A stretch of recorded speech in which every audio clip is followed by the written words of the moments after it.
আয় পয়গম্বরের উম্মতরা, সেদিন যদি আমার নবী বদদুয়া দিতেন, গালি দিতেন, আজ পর্যন্ত ইসলামে এই পর্যন্ত আসা সম্ভব ছিল না। নবী আমার আসমানের দিকে হাত তুলে ডাক দেয়া বলে, আল্লাহুম্মা হদি কওমি, হে আমার মালিক এদেরকে হেদায়েত দাও, কারণ এরা জানে না আমি পয়গম্বর সত্য, আমি পয়গম্বর তোমার থেকে প্রদত্ত একজন আখির জামানার নবী। এটা যদি জানতো এরা জিন্দেগিতে আমি নবীকে গালি দিত না, আঘাত দিত না, পাগল বলতো না, অন্য কোনো কষ্টও দিত না। জানে না, যার কারণে আঘাত দেয়, যার কারণে কষ্ট দেয়। কিন্তু মালিক গো, এরা তো বুঝে না, আমি তো বুঝি, তুমি তো বুঝো। এদেরকে যদি হত্যা করা হয়, জমিনের মধ্যে তুমি বলনেওয়ালা লোক আর কেউ থাকবে না। হে মালিক গো, দুনিয়ার জমিনে এদেরকে মারারও দরকার নাই, মাগার হেদায়েতের দরকার আছে। আল্লাহ পাক তোমার কাছে তাদের জন্য হেদায়েতের দোয়া করি, যাতে এদের সন্তানেরা, পূর্বসূরি বা পরের উম্মতেরা আমি নবীর জন্য, তোমার জন্য প্রেমে পাগল হয়ে ইসলামের দাওয়াত চতুর্দিকে ছড়াইতে পারে। নবী আমার কতটুকু মায়ার নবী হইলে মানুষ গালি দিলেও আল্লাহর নবী কোনোদিন গালির জবাব দেন নাই। আল্লাহর নবী সাল্লাল্লাহু আলাইহি সাল্লাম কোনোদিন আঘাতের জবাবও দেন নাই। নবী আমার সাল্লাল্লাহু আলাইহি সাল্লামের আখলাক যেমন ছিল, সাহাবা ইকরামদের আখলাক এমন ছিল। এই কারণে আল্লাহ পাক সাহাবা ইকরামদের আদর্শের কথা কোরআনের মধ্যে বলেন, মুহাম্মাদুর রাসূলুল্লাহ ওয়াল্লাযীনা মাআহু আশিদ্দাউ আলাল কুফফার রুহামাউ বাইনাহুম। আল্লাহ পাক বলেন, আপনি তাদেরকে দেখবেন তারা পরস্পর একজনের জন্য আরেকজন আন্তরিকতার প্রতি মহাব্বত, শুধুমাত্র দ্বীনের জন্য। এই কারণে নবী বলেন, এই যদি মহাব্বত কারো সঙ্গে করা লাগে, আল হুব্বু ফিল্লাহ ওয়াল বুগদু ফিল্লাহ, ভালোবাসবো কার জন্য, জবানটা খুলে বলেন। শত্রুতা করব কার জন্য, জোরে বলেন। ভাইরা আমার, রাসূলকে আল্লাহ পাক আমাদের মধ্য থেকেই পাঠাইছেন দিলের মধ্যে দরদ দিয়া। উম্মতের দিলের ভিতরে অশান্তি, উম্মতের কোনো বিপদ, উম্মতের কোনো ঝামেলা আমার নবী সহ্য করতে পারে না। এটা আল্লাহর হাবিব সাল্লাল্লাহু আলাইহি সাল্লামের দিলের ভিতরে আল্লাহ পাক আলাদাভাবে ঢুকায় দিয়েছেন। যদি এই নবীকে আল্লাহ পাক এতটুকু মহাব্বত না দিতেন, মায়া না দিতেন, দুনিয়ার জমিনে একটা মক্কার কাফেররাও কোনোদিন টিকতেও পারতো না। আর হিন্দার মতো মানুষও কোনোদিন ইসলামের ছায়া তলে আসতে পারতো না। এত অন্যায় করার পরেও রাসূল করিম সাল্লাল্লাহু আলাইহি সাল্লামের খুলুকে হাসানা ছিল এইটা, বাস ক্ষমা মাফ ঘোষণা করো, নয়তো মক্কা বিজয় নবী করিম সাল্লাল্লাহু আলাইহি সাল্লাম কোনোদিন যে সমস্ত কাফেররা রাসূলকে আঘাত দিতে দিতে মদিনায় হিজরত করতে বাধ্য করেছে, এদেরকে রাসূল তো কোনোদিন মাফ করার কথা না। রাসূলের ভিতরে মাফের যে যোগ্যতা, এটা আল্লাহ পাকের যোগ্যতা আল্লাহ রাসূলের ভিতরে ঢুকায় দিয়েছেন। সুবহানাল্লাহ। মহাব্বতটা আল্লাহর ভিতরেও আছেন, ভালোবাসাটা আল্লাহর ভিতরেও, কিন্তু কতটুকু জানেন? আর রাসূলকে আল্লাহ পাক শুধু রাসূল নয়, গোটা জমিনের মধ্যে মহাব্বত, প্রেম, ভালোবাসা, এটা আল্লাহ পাক যখন বানান, এটা সাধারণ কোন বস্তু নয়। এটাকে আল্লাহ পাক রব্বুল আলামিন বানানোর পরে 100 ভাগে ভাগ করলেন। 100 ভাগের 1 ভাগটা মহাব্বত আল্লাহ পাক মায়া দিয়া, দয়া দিয়া সারা জমিনের মধ্যে ছড়ায় দিলেন। 1 ভাগ মহাব্বত আল্লাহ পাক ইনসানের মধ্যে দিলেন, জিন্নাতের মধ্যে দিলেন, ফেরেশতার মধ্যে দিলেন, সৃষ্টিজীবের মধ্যে দিলেন, গোটা জমিনের মধ্যে দেয়। আর থাকে কয় ভাগ? 99 ভাগ। নবী করিম সাল্লাল্লাহু আলাইহি ওয়াসাল্লাম বলেন, 1 ভাগ মহব্বত নিয়ে মায়ের প্রতি সন্তানের যদি এত দরদ থাকে, 1 ভাগ মহব্বত নিয়ে একটা সন্তান তার মা বাবার প্রতি যদি এত দরদ থাকে, 1 ভাগ মহব্বত নিয়ে ভাই বোনের মধ্যে যদি এত দরদ, আল্লাহর নবী ডাক দিয়া বলেন, বান্দা তোমরা জানো আল্লাহর দিলে কত মায়া।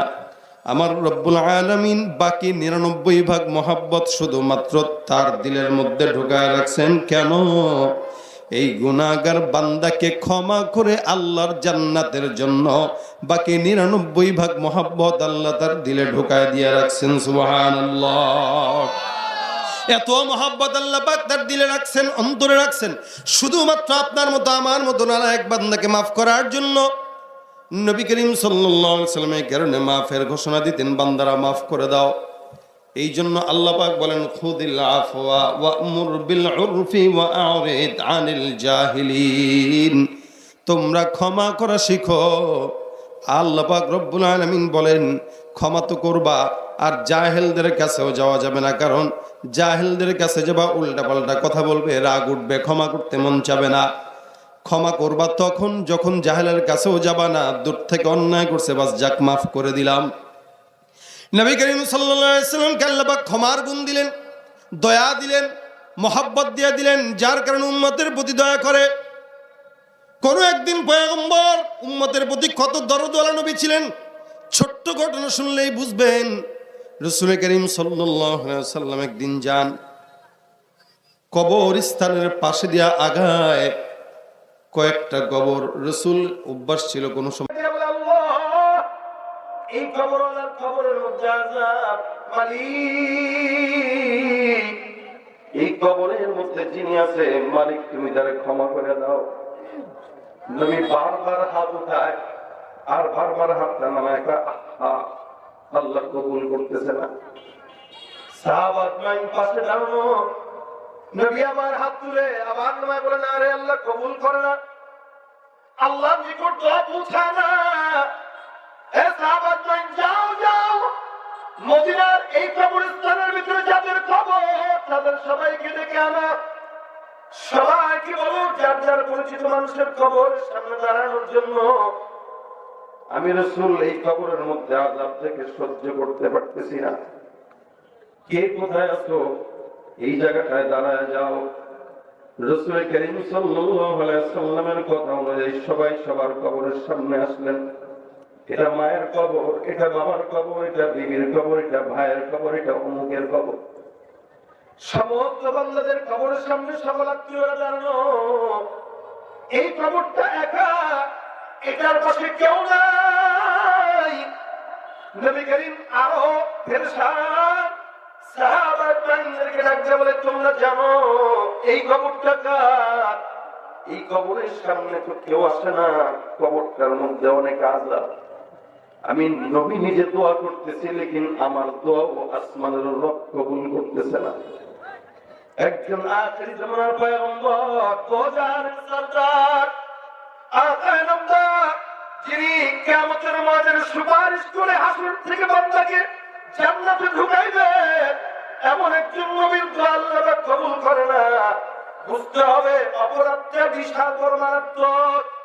নবী করিম সাহাবাত বাইনদের দিকে তাকায় ডাকতে বলে, সাহাবাত বাইনরা এই কবরের দোয়া কবুল হয় না, এই কবরের সামনে এমন কে আছে তাকে ডাক দাও। আমি নবী দেখতে চাই এই কবরওয়ালার অন্যায় কতটুকু হয়েছে। অনেকক্ষণ পরে আল্লাহ নবী তাকায় দেখে, দূর থেকে দেখা যায় একজন মুরব্বী বৃদ্ধা হাতের মধ্যে লাঠিটা ভর করে করে সামনের দিকে আগাইতেছে। রাসূল সাল্লাল্লাহু আলাইহি সাল্লাম বুঝে গেলেন এটা মনে হয় এই বৃদ্ধার কারো কবর হবে। বৃদ্ধা আস্তে আস্তে হঠাৎ করে কবরের সামনে দাঁড়ায়। রাসূল করিম সাল্লাল্লাহু আলাইহি সাল্লাম ডাক দিয়ে বলেন, মা গো এটা কার কবর? বৃদ্ধা ডাক দিয়ে বলতেছে, ইয়া রাসূলুল্লাহ এটা অন্য কারো নয়, এটা হলো আমার পুত্র ধন কলিজার টুকরা আমার সন্তানের কবর।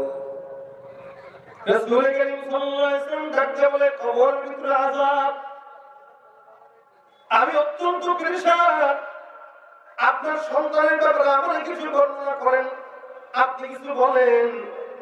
নবী করিম বারবার ডাকতে বলতেছেন, মহিলা আল্লাহ রাসূলের জবান থেকে শব্দ শোনার পর ডাকতে বলে, ইয়া রাসূলুল্লাহ আমি অত্যন্ত খুশি হইলাম আমার সন্তানের কবরের মধ্যে আযাব হওয়ার কারণে। রাসূল করিম সাল্লাল্লাহু আলাইহি ওয়াসাল্লাম আফসোস করে ডাকতে বলে, ইন্না লিল্লাহি, এটা কি বলে? হে বৃদ্ধা মা, আপনি আপনার সন্তানের আযাব যদি নিজের চোখে দেখতেন, আল্লাহর কসম আপনি আপনার কথা জিন্দেগিতে এমনি বলতেন না। আমি নবী দোজাহানের সরদার হয়ে কবরে আযাব দেখি, দয়া করে আপনি আপনার কবরের ভিতরে শায়িত সন্তানের জন্য আল্লাহর দরবারে একটু দোয়া করে দেন। বৃদ্ধা ডাকতে বলে, না না এটা তার প্রাপ্য ছিল, এটাই সে পায়। আল্লাহর নবী ডাক দিয়া বলেন, কেন? রাসূল করিম সাল্লাল্লাহু আলাইহি ওয়াসাল্লাম ডাক দিয়া বলতেছেন, কেন আপনি এত তার উপরে খেপা? ওই বৃদ্ধরা ডাক দিয়া বলতেছে, কারণ আছে। নবী করিম বলেন, ডাক দিয়া একটু বলেন তো। ওই বৃদ্ধ ডাক দিয়া বলতেছে, হে পয়গম্বর, তার উপরে রাগ করার কারণ আমি আমার সন্তানটাকে পেটের মধ্যে নিয়ে, গর্ভের মধ্যে নিয়ে আমার স্বামীকে হারাইলাম। দীর্ঘ বছর পর্যন্ত আমি আমার স্বামীর সঙ্গে আমার সম্পর্ক নাই, বিধবা হওয়ার কারণে। যৌবন ছিল, চেহারাও ভালো ছিল, চাইলে অন্যত্র কোন জায়গায় বিবাহ বসতে পারতাম, লেকিন বিবাহ বসি নাই। আমি আমার সন্তানের চেহারার দিকে তাকায় কোন জায়গায় বিবাহ বসি নাই। ইয়া রাসূলুল্লাহ, আমার দিলের ভিতরে একটাই কথা, আমি আমার সন্তানকে মানুষের মতো মানুষ বানাইব। আমার সন্তান আমার জন্য বড় হইলে দোয়া করবে, আমি আমার সন্তানের উসিলায় জান্নাতে যাব। আমি আমার সন্তানকে লালন পালন করতে করতে এক প্রকার এক সময় বড় করলাম। বিবাহর পিড়িতে কোনোদিন দ্বিতীয়বার বসি নাই। আরবের মহিলাদের বিধবা হওয়ার পর বিয়ের জন্য আরো বেশি দাম হয়ে যায়। আমি চাইলে অন্যত্র বসতে পারতাম, কিন্তু বসি নাই সন্তানের মহাব্বতে। আমার ছেলে বড় হওয়ার পর আমি তাকে পছন্দের মেয়ে অনুযায়ী দেখে বিবাহ দিলাম। বিবাহের পর আমার সন্তানের আচরণ একটু একটু চেঞ্জ হতে লাগলো। ইয়া রাসূলুল্লাহ, আমি একদিন তাকায় দেখলাম আমার সন্তান বিকেল বেলা ঘরের মধ্যে আসলো। রাত্রিবেলা ঘুমের আগে আমার সন্তানের কানে কানে আমার বিবি জানি কি বললাম, এতটুকুই দেখলাম। আমার সন্তানকে আর দেখতে দেরি করলাম না। বিবির কান মুখ থেকে কানে কথা শোনার সাথে সাথে আমি মাকে ওই ঘর থেকে পিটাইতে পিটাইতে ওই রাত্রিবেলা বের করে বাহিরে ফেলে আসছে। ইয়া রাসূলুল্লাহ, আল্লাহর কসম, আমি যে সন্তানের জন্য পেটের মধ্যে যে সন্তানকে নিয়ে কষ্ট করলাম, যার কারণে নবী বলেন, তোমরা তিনবার মায়ের খেদমত করো। সাহাবী ডাক দিয়া বলেন, সুম্মা মান? রাসূল বলেন, উম্মুক। সুম্মা মান? রাসূল বলেন, উম্মুক। সুম্মা মান? রাসূল বলেন, উম্মুক। তিনবার আল্লাহর নবী মায়ের কথা বলছেন, কারণ আছে। এক নম্বর হইল, একটা গর্ভধারিণী মা তার প্রথমে সন্তানটাকে পেটের মধ্যে ধরে। 2 নম্বর, একটা গর্ভধারিণী মা সন্তানকে প্রসবের যন্ত্রণা সহ্য করে। 3 নম্বর, একটা মা সন্তানকে দুধ পান করানোর কষ্ট সহ্য করে। এই কারণে আল্লাহর নবীও বলেন, প্রথমবার মায়ের খেদমত, দ্বিতীয়বার মায়ের খেদমত, তৃতীয়বার মায়ের খেদমত। সুবহানাল্লাহ। ইয়া রাসূলুল্লাহ, আমি আমার সন্তানকে বুকের মধ্যে লালন করার জন্য কোনদিন কোন স্বামীর বুক বেছে নেই নাই। আমি আমার বুকটা আমার সন্তানের আরামের বিছানা বানাইলাম। এই সন্তানের জন্য জীবন যৌবনটাকে শেষ করলাম। আমার সন্তানের দিকে তাকাইয়া অন্য কোন মহব্বতের জায়গায় যাই নাই। আমার সন্তানকে পছন্দের সুন্দরী রমণী দেখে বিবাহ আমি দিয়ে দিলাম। কিন্তু আমার সন্তান এটা কি করলো? বিবির কথা শুনলো, যাচাই করলো না, বাছাই করলো না, তাকাইলো না। যেই মা তাকে দীর্ঘদিন পর্যন্ত নিজেকে আগলায় রাখার জন্য কোনোদিন কোনো জায়গায় যায় নাই, সেই মায়ের গায়ের মধ্যে সে আঘাত দিয়ে ঘর থেকে দাঁড়ায় দিল। ইয়া রাসূলুল্লাহ, আমি সেদিন দোয়া করছি, আল্লাহ, হে আসমানের মালিক রব্বে কারীম, যেই সন্তানটা মায়ের মর্যাদা বুঝলো না, ওই সন্তানটাকে কবরে তুমি এটার শাস্তি দাও। আল্লাহর নবী বলেন, মা যদি বদদুয়া করে, আসমানের রবের মধ্যে মায়ের দোয়ার মধ্যে কোনো তফাৎ থাকে না। হে যুবক, মায়ের সন্তান হওয়ার পরে তুমি বিবির বউ জামাই হয়ে তোমার মাকে তুমি কষ্ট দাও, তুমি চিন্তাও করলা না। যে মা তোমাকে নারী ছিঁড়ে পেট থেকে বের করলো, সাধারণ অন্য কোন মেয়ের জন্য মাকে কষ্ট দেওয়া আসল সন্তান নয়, এটা হলো নাফরমান সন্তান আলামত। রাসূল করিম সাল্লাল্লাহু আলাইহি ওয়াসাল্লাম শুনলেন, এই মায়ের আচরণটা শুনলেন। রাসূল বললেন, এটা তো অবশ্যই বাস্তবতা। আপনি মা হয়ে দোয়া করলেন, আল্লাহ পাক দোয়া কবুল করলেন।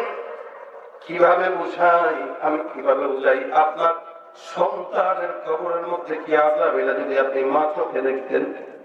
যে সন্তানের মহাব্বতে পড়ে জীবনে কোনোদিন বিবাহ করেন নাই, এই সন্তানের উপরে আযাবটা একটা নজর দেখলে আপনি জিন্দেগিতেও এই শাস্তিটা মানতে পারতেন না।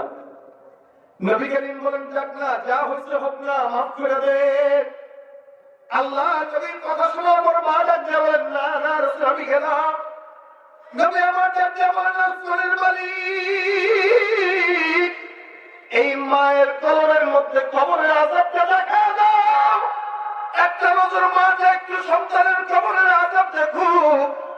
আল্লাহ নবী দোয়া করলেন, আসমানের মালিক দোয়াটাও কবুল করে নিলেন। মালিক আল্লাহর নবীর কথা শুনে মায়ের মধ্যে কাষ্ঠগুলো দিয়া মাকে সন্তানের কবরের আযাব দেখায় দিলেন। মা সহ্য করতে না পারে চিৎকার দিয়া মা বেহুশ হয়ে পড়ে গেল। নবী করিম ডাক দিয়ে আবার উঠাইলেন। ওই মাটাকে ডাক দিয়ে বলেন, কি ব্যাপার, বেহুশ হইলেন কেন? মা ডাক দিয়ে বলেন, ইয়া রাসূলুল্লাহ, আল্লাহর কসম, আমি সহ্য করতে পারি না। একটা সন্তান হওয়ার পর এত কষ্ট করে যে সন্তানের জন্য যদি কোনোদিন স্বামীকে গ্রহণ করতে না পারি, ওই সন্তানের কবরের আযাব আমি মা হয়ে কেমনে সহ্য করি?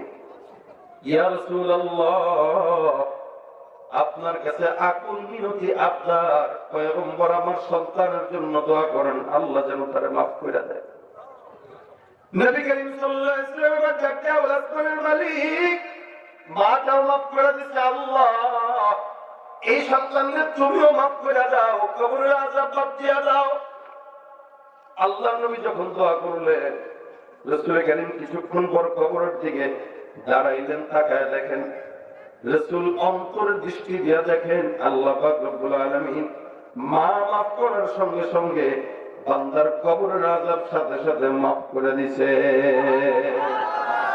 জনম জনম থাকতে পারি সব কিছুকে ভুলে, মায়ের বিয়োগ ব্যথায় আমি মরছি তিলে তিলে, ওই সোনামুখ না দেখিলে কেমনে রব ঘরে, মা জননী আসবে কি আর আমার বুকে ফিরে, মা জননী আসবে কি আর আমার বুকে ফিরে, চোখের জলে বাঁধ মানে না, বুক ভেঙে যায় চিরে, মা জননী আসবে কি আর আমার বুকে ফিরে। ভাই আমার খুব বুঝবেন, নবী করিম সাল্লাল্লাহু আলাইহি ওয়াসাল্লাম এই জায়গায় দিলের দরদ নিয়ে আল্লাহর নবী আল্লাহর কাছে দোয়া করছেন, অবশেষে মায়ের কাছেও মাফ চাইলেন। বোঝা গেল এক নম্বর এখান থেকে যেটা বুঝলাম, কোনদিন সুন্দরী বিবি পেয়ে মায়ের সঙ্গে খারাপ ব্যবহার করা যাবে নাকি বলেন তো? অধিকাংশ যুবকদের হালও এখন এরকম, বুঝে ঠিকই, মা যখন চলে যায় তখন বুঝে, কিন্তু তখন চোখ দিয়ে রক্ত বেরোইলেও কোনো ফায়দা আছে? এই জন্য যারা বিয়ে করছেন তাদের জন্য এটা সতর্কবাণী। হাজারো বড় বড় বুজুর্গি হবেন, আপনি ডিগ্রি অর্জন করতে পারবেন, অনেক তাহাজ্জুদ করতে পারবেন, তাসবিহ জপতে পারবেন, মায়ের খুশি অর্জন করতে না পারলে জান্নাত অর্জন করতে পারবেন না। এটাই বাস্তবতা, এটা আমার রাসূলের কথা।